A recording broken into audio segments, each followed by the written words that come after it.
धार्मिक नारों के बीच हजारों का हुजूम बढ़ता चला गया। हर किसी के हाथ में नसरल्ला का पोस्टर दिखा और सबका डेस्टिनेशन एक ही था। वो डेस्टिनेशन था लखनऊ के रुस्तम नगर की दरगाह हजरत अब्बास। तस्वीरें देखिए, जिस लोकेशन पर भीड़ पहले से मौजूद थी, वहां हाथ में मोमबत्ती और पोस्टर्स लेकर फुल ऑन शक्ति प्रदर्शन हुआ। सबको रास्ता दिया गया।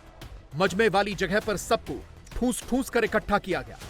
जितने हमारे दोस्त कैंडल मार्च लेकर आ रहे हैं, उनका इस्तकबाल है, वो 20 सहन में तशरीफ ले आए और बुलंद आवाज से आप नारा लगाते हुए उनका इस्तकबाल करें। जो भी मौलाना हैदर अब्बास साहब लगवा रहे थे, लब्बैक या हुसैन, लब्बैक या हुसैन।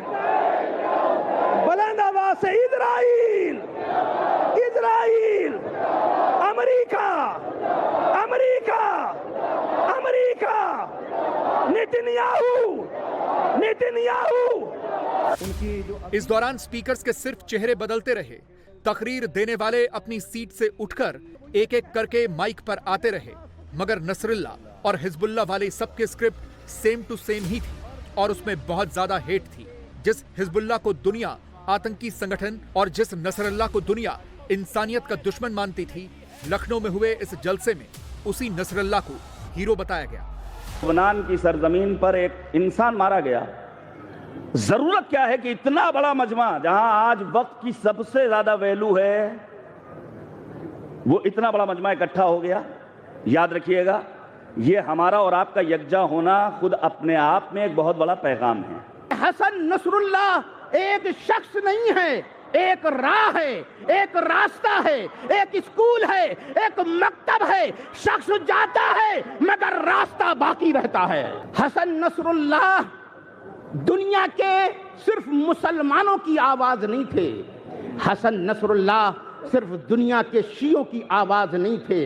शहीद की मौत से किसी कौम को दबाया नहीं जा सकता, बल्कि शहीद का हर कतरे खून जब इस जमीन पर गिरता है तो हसन नसरुल्लाह का हर कतरा पूरी दुनिया में न जाने कितने हसन नसरुल्लाह पैदा कर देगा।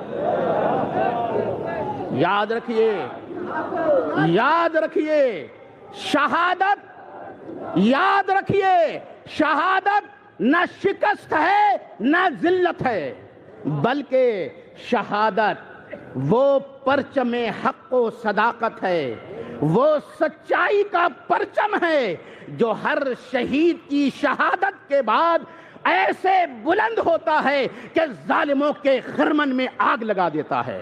तुम उस मसीहा को क्या समझ रहे हो?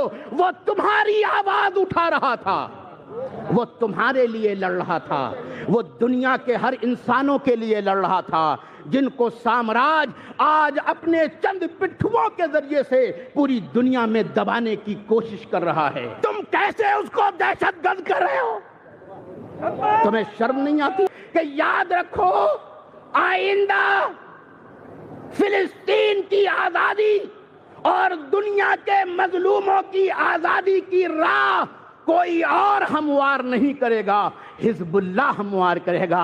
क्यों? इसलिए कि वो अपनी जाती मफाद के लिए नहीं लड़ रहे हैं, वो इंसानियत के लिए लड़ रहे हैं, और जो इंसानियत और सदाकत के लिए लड़ता है वो मर के भी जिंदा रहता है।